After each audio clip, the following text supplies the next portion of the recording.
So after serving as an expert witness in a number of cases that involve these issues, after 2020, I got curious and I ran a statewide analysis of some of the issues that people do challenges over.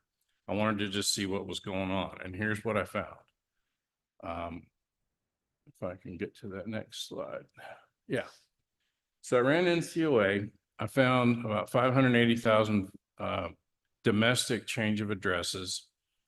Those are the ones that are within the United States, not counting the folks that have said they were moving out of the country and all that.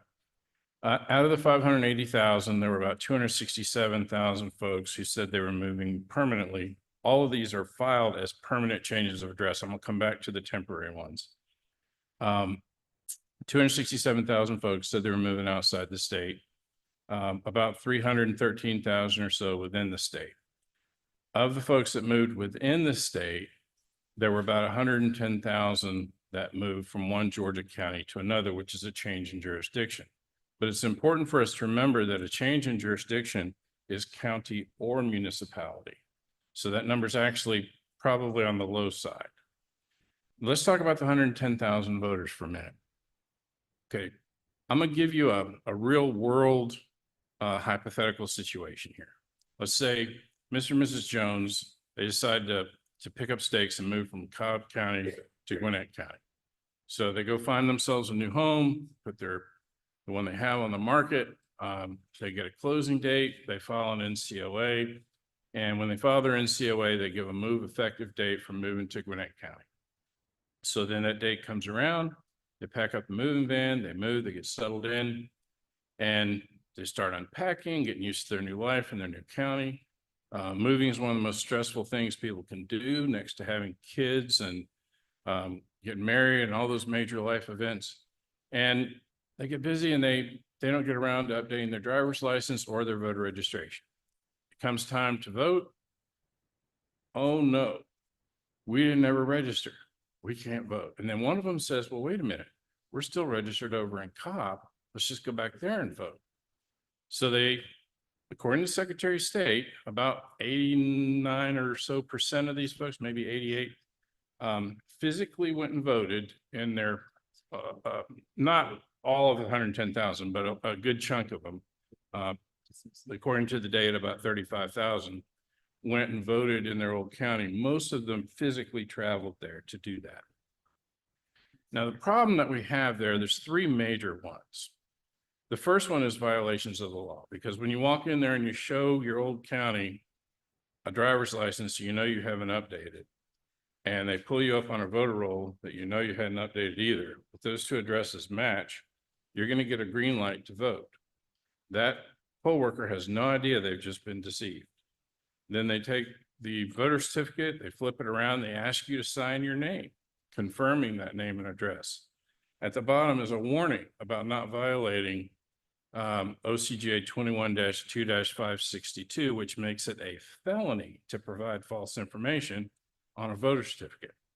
And then arguably, once you've obtained that little yellow card and you walk over there and cast a ballot as an unqualified elector, that's another felony violation of 21-2-571. And if there's a federal race on that ballot, we're also talking about 52 USC 10307, which is the Prohibited Acts section of the Voting Rights Act. So from a legal viewpoint, this is a very bad thing to do. But because those penalties are so harsh, we see very, very little enforcement. I don't want to make felons out of tens of thousands of my fellow Georgians. I doubt most of you in this room do either. So that's the first set of problems. The second set of problems is that Mr. Davis. when these folks vote in the wrong. Mr. Davis. Yes. We have, time is of the essence for us. We have cases to present. Could you sort of Sure. fast forward to Sure. your All right. solution? The second issue, we've got folks voting in the wrong districts for the wrong offices. And then the third one is that out of the 110,000 folks, you had a segment of them that broke the law and got to vote, but most of them obeyed the law and didn't get to vote at all. Okay.